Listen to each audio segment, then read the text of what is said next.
Hey there, everybody. Welcome to another episode of the INFJ Musician That's a Libra and Stuff podcast. And today I'm going to talk a little bit about politics and just watching that Trump Biden debate. I'm going to sort of respond, what's it called? What people do, react to that. So, starting just with the debate, and then I'll just get into like politics in general. Like the debate was interesting, man. It was very entertaining. Um, at the beginning, but then it's like 2 hours of that was a lot. Like of just Trump's style of debating is very interesting. Like I wouldn't say he's good at it, but he's like domineering in a way that makes it hard for the opponent to really gain any points.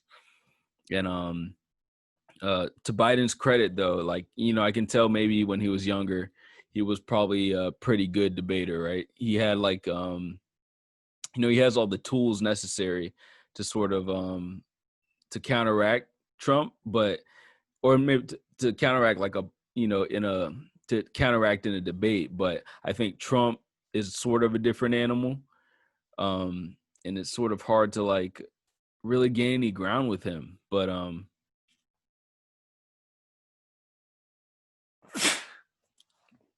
bless me, there was a couple good moments in there. A couple times when I laughed out loud. The first one was when Biden was just like, I forget, it was like early on. He was like, this guy doesn't know what he's talking about. Just the way he said, I burst out laughing. There was a couple other times um, when Trump made me laugh as well. What did he say? He said, uh, let me shut you down. He said something about, I'm gonna shut you down. That was pretty funny. And then I forget the other things he said. It was just a lot of the same kind of stuff. But I thought it was funny though. Like I just think like the whole political landscape is a lot of, they do it just like sports, right? Where you pick a side and it makes you more invested. And I thought that was even stronger. I know it's for COVID reasons, but at the very beginning when they were like the candidates will not shake hands, I thought that was pretty darn funny. Just that it created a strong division amongst like not only the candidates but the watchers probably as well. Um, what else? What did I really take away from that? And then I thought it was interesting. The worst part of it for me, well, let me say the best part. I think Joe scored a lot of points when he would like look directly into the camera and sort of address people. I know, like I felt that when he was like, talking about all the people who have someone who's not sitting at their kitchen table anymore. That was pretty good imagery, pooled. That was the only like emotional moment of the thing, right?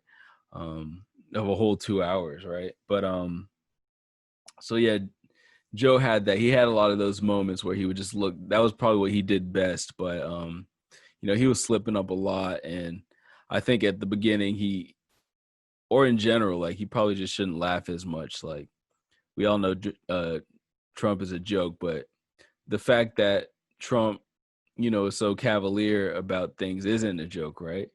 Or is so like, unconventional in a lot of ways,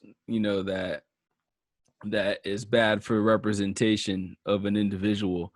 I mean, it's not funny. So, laughing a lot of times at stuff and then, it's sort of like validates it in a way, especially that when he was said something about golfing and he was like, oh, you probably golf more than me. And Joe gave a big laugh that almost seemed like, oh yeah, he probably does. But yeah, I think but yeah, the biggest letdown was definitely the race section where Joe Biden where they let Joe Biden start that off, and he really fell on his face with that. Like his answer was, he said, "Well, I think it's all about equity and equality, and equality must be real because equity is peace, and we must make equality." Like, what are you, what are you talking about? And he basically, what did he say? He said, we know the thing about us is we're gonna keep trying, even though we know we don't have an answer yet. It's like, damn, so you're not gonna keep trying. Um, or you keep trying. He's basically saying we try, but nothing ever happens, right?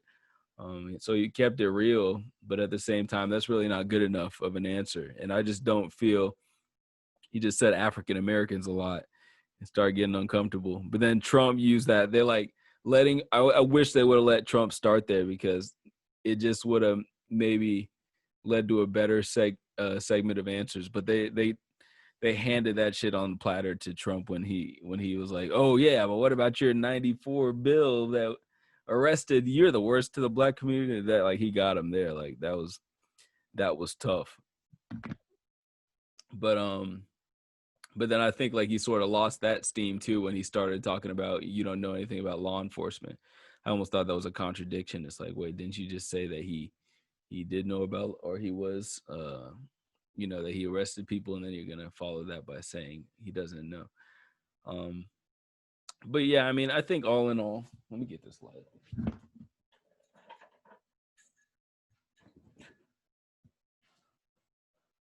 That was looking a little weird with just the purple light, but yeah, I think all in all, it was a pretty poor debate, but it was entertaining in some points, and it just went on very long. I think politicians are just Joe Biden Joe Biden is like the consummate politician, right? Like he's been debating in a sense for his whole life, right? Or picking a side, and then Trump is just like this, this asshole, like a guy who's probably like done most of his social stuff in like a social most of his debating in social settings, right? And that's quite obvious because he just he tries to run the room, but then he comes across looking ridiculous. But I think that probably plays a lot to his demographic. You know what I mean?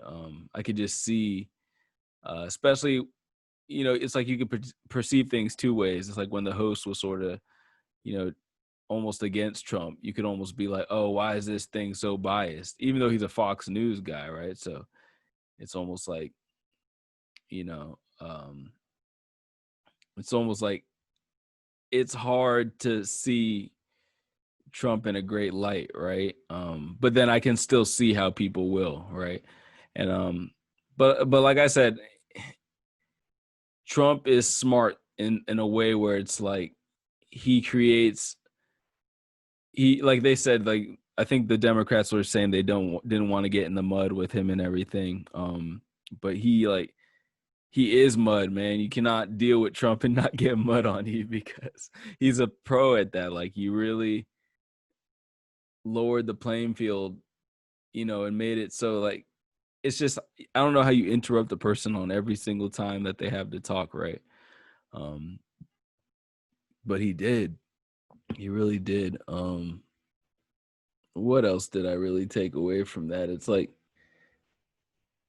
man, like I said, it's funny what I was thinking while I was watching it is it's funny that politicians like this is really the first. Obviously, I voted for Obama a couple times, right? Starting in '08, and that was like the first time I ever voted. But it's just funny that this is like so young into my adult life. This is the set of presidents, or this is the debate that we're dealing with, right? Like it's almost like they're looking at the audience and how like the social media age is changing and stuff like that, and it's like they know to keep our attention they have to do like ridiculous shit, and that's what we were watching, and it's just like sort of ridiculous, like um the old dude trying to keep his head while the bully's just like carrying on and carrying on and on and on, and a lot of accusations. uh uh like I said, Trump hit him with the 94 bill. And I think they hit Trump pretty well with that, like the 750 in the taxes thing. But Trump didn't really. I mean, he sort of like had an answer, but not really. Like he did a good job of sort of dancing around that um, by saying probably like talking about like overall his all his assets together as opposed to like maybe personal tax. I don't know enough about that stuff to say what he said was a good enough explanation, but it didn't sound like it. But that was weird. That was probably the weirdest part, or probably the most meaningful part of the whole debate, when Trump was pretty much saying that like the bill that Biden passed had allowed him to take advantage of the tax thing, right? Which I don't know if that, I see like the strategy, right? But at the same time, it's like that's almost like bad, right? You don't want to be seen as the guy who, even though like he's right, anybody who runs their own business is trying to avoid paying taxes, right?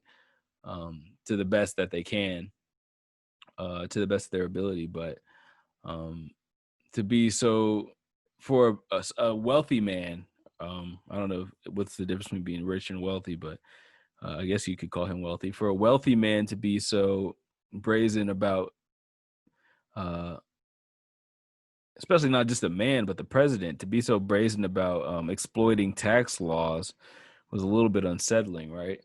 Um, yeah, man, there's just a lot of sour notes in there, but you know, whoa. I don't know, man. Did y'all see that?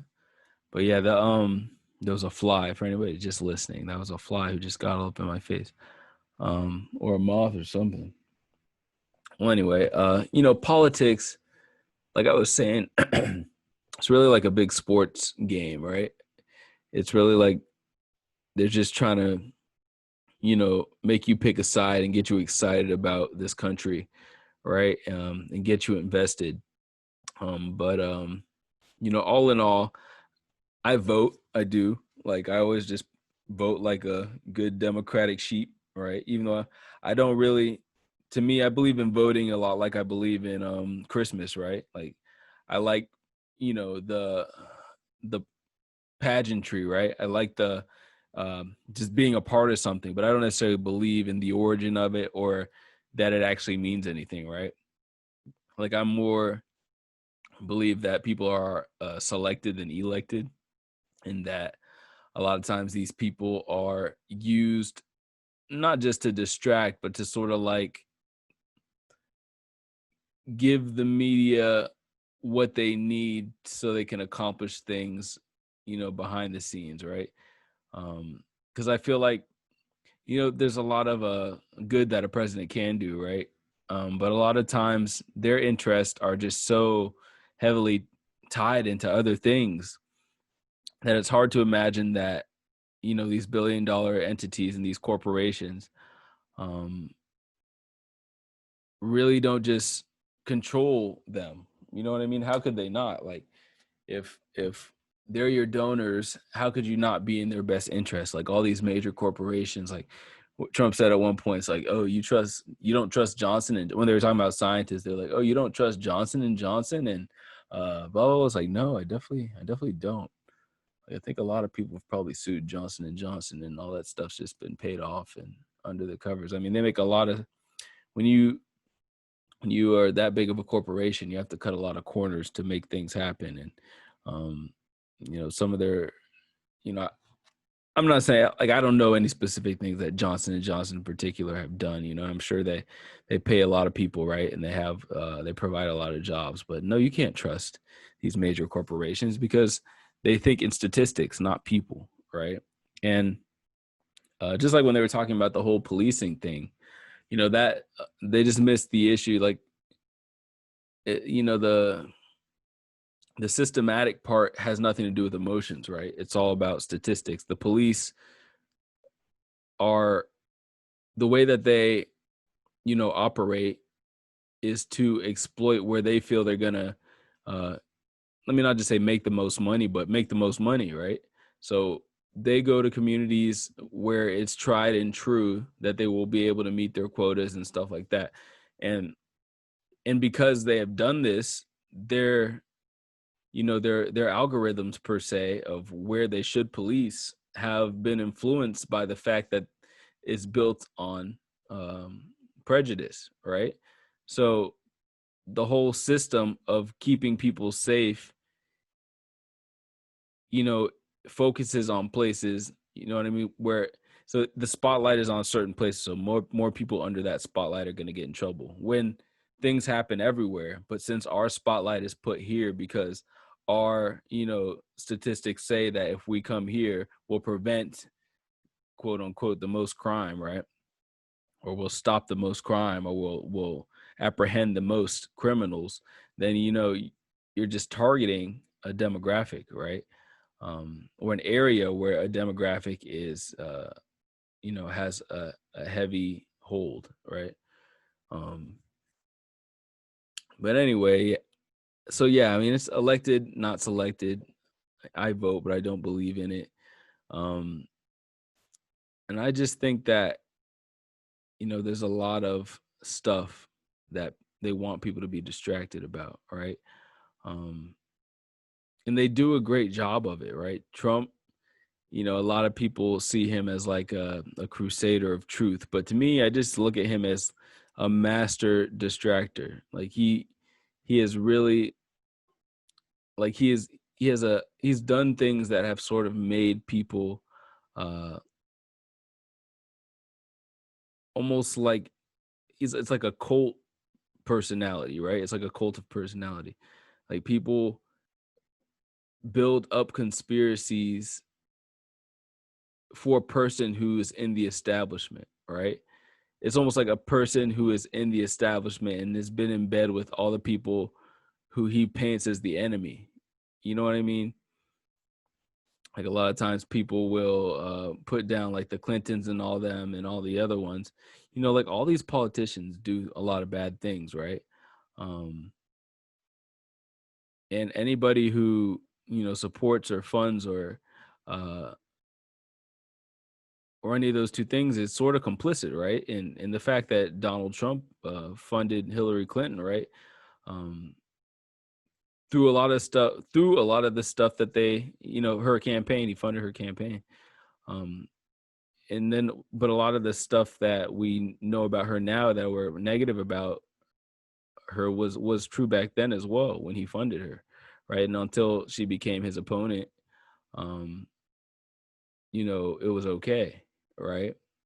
So I mean, you just got to look at the source of the people who we're supposed to be believing in, right? And you don't, when there's only two choices, right, and it's forced upon you, um, you can pick, like I said, just because everybody else does, right? And it's to have something to talk about, but to really look at those people, like just those two people that you can pick and say, oh, these people are gonna solve my problems, or if they're in there, my life is gonna be better somehow or another.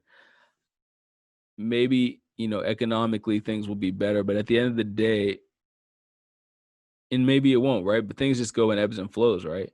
um some, just like they were saying, a lot of the things that they debate about are sort of arbitrary, right? Like they were like, oh well, Obama made 1.5 million jobs and Trump only made this many jobs. Like, but if the statistics say if Obama had an unprecedented amount of jobs that he created, then how would Trump be able to create um, that amount of jobs or anywhere near that, right? The law of averages say that that was a number that is not going to be replicated, right? So, and then they use that as a point, and it's just like consistently a lot of the things that they debate are really just like you're just picking two sides of the same coin, right? You're saying, well, just like that example right there, it's like you sort of you just frame things in a way where you you take something that is and split it in two halves, right?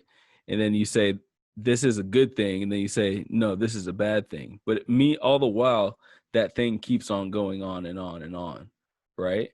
So no one, when they debate, they try to make it seem like they really care about the change, right? But they're more so about just the curation, right? They knock things down and they build them back up, but they're all the same things. It's not like any politician goes on, you know, sort of like their own sort of course, right? Yeah, there's no water in there. They just go on their own sort of course and just try to, because you can't really go off the beaten path, right? Um, the issues are the issues, and if you have other issues that you think are more prevalent, um, there's really not a space for them, right? But I think that's more telling of what the system is. Like, they just want you to focus. They just want you to believe that these things that they're debating are the biggest issues, when a lot of times they're not. Like, I didn't hear them say anything about. They just talked a lot about people dying of COVID um, and all this stuff, but they're still not talking about health. They're still not talking about immunity. They're still not talking about like defunding fast food restaurants or something. So people stop dying of cancer and heart attacks, right? They're not talking about anything that can immediately actually help people, right? Because all these politicians are safeguarders of corporations' monies. You know what I mean? Corporations' money. I can say monies. I guess that's right either way. But that sounds stupid. I hate monies. But they're safeguards of that, so they never really get deep on the things that can actually help people change their lives, right? They just want to preserve your idea that America is what you want it to be. You know what I mean? Or that it's not, right? And if you follow them, they can lead you to a better America. But as long as I've been here, America's been pretty much the damn same, man. Obviously I'm 30 now, so I've only been on my own for, a decade or so. But when I was younger, man, things seemed simpler because there was no internet and the information didn't come around as fast. So if you, like, say for instance, your parents were struggling to get a job, um, it didn't seem. I feel like when you have so many other stimuli of looking into people's lives, right? The pressure of not having a job is probably a lot more now, right? Or the pressure of not making it is probably a lot more now because we just see so many other people who visually appear to have their shit together. Um, but that back then that wasn't the case, right? So things were more simple. And like I said earlier, it's almost like they play off the fact that we really need chaos, like chaotic energy, which is Trump, to keep our attention, right? And to captivate us. And, I didn't really watch the post analysis, but they said some of the things that I was saying, but their main takeaway was that was like one of the worst debates they ever saw. I mean, I don't think it was one of the worst debates I ever saw, right? Because um to me, like, a debate is usually just so boring, right? Because it's usually just two politicians saying a lot of nothing, trying to figure out who can have the slickest answer, who's the slickest, who's the most domineering, cunning, uh, and who can pretty much, good presidents are able to tell a story, right? They're able to paint pictures, and no matter what question they ask them, they're able to be like, get you to be like, yeah, I feel like that too, right? There was absolutely none of that today. So I can see where in terms of a narrative, or like where we are as a country, there was nothing there. There was no hope in that presidential debate. Um, like, if people who, if some aliens just showed up today and they were watching that, they'd probably get the fuck out of here, right? Because they were like, wow, these are the leaders of the free world. Like, the moderator has equal ground with the president, or the potential president, and the president of the United States. He said, "Oh well, since y'all just want to scream and shout, maybe I should scream and shout too." It's like, nah, bro, you're not the president, bro. I'm not saying like he's a king or anything, but I thought there was levels to this shit, man. I'm not just gonna go in the room and start yelling at the president because I respect them, but I guess they've sort of, all this stuff, man. It's like they're prepping us for something else, man.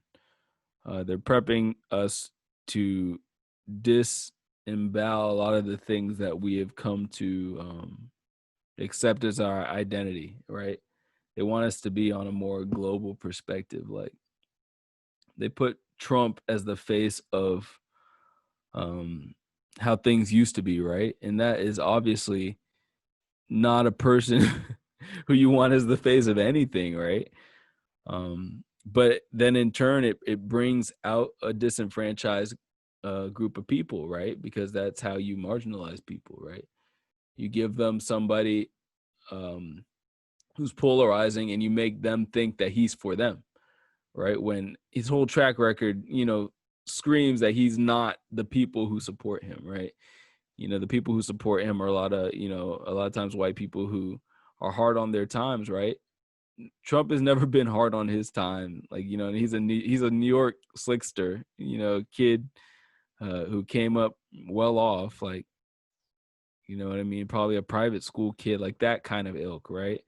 But then, he's cunning enough to get these people who follow him uh, to sort of think that he's for them in some way, right?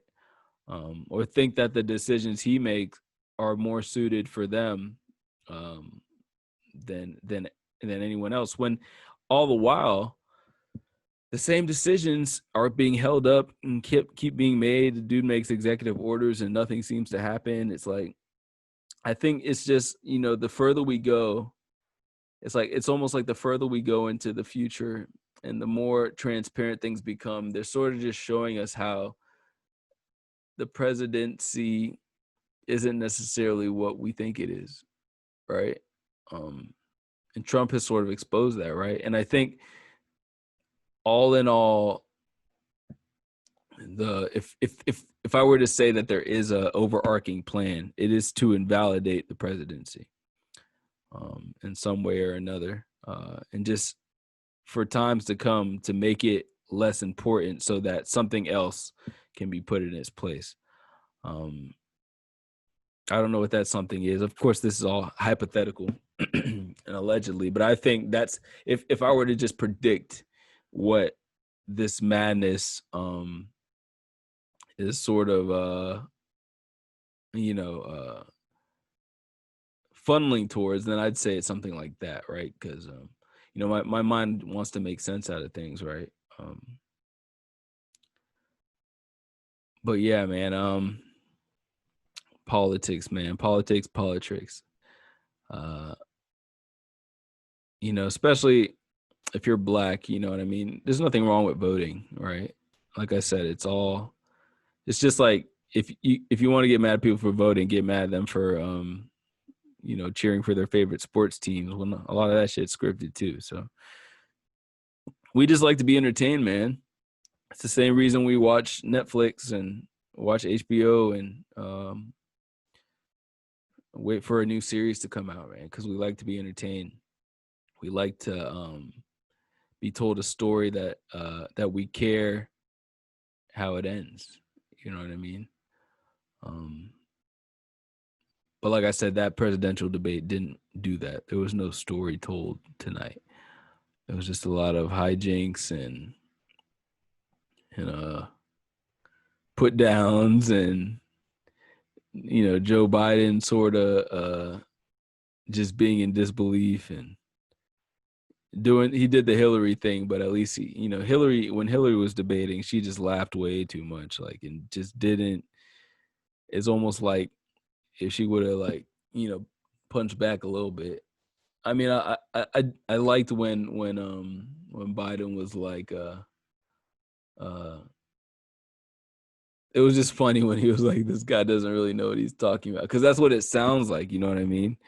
And like obviously I'm not like pro Biden, pro Trump or anything, but um all in all, when you hear Trump talk, you're just like, wow, this guy, man, he's pretty annoying. He's a pretty annoying guy. He just doesn't.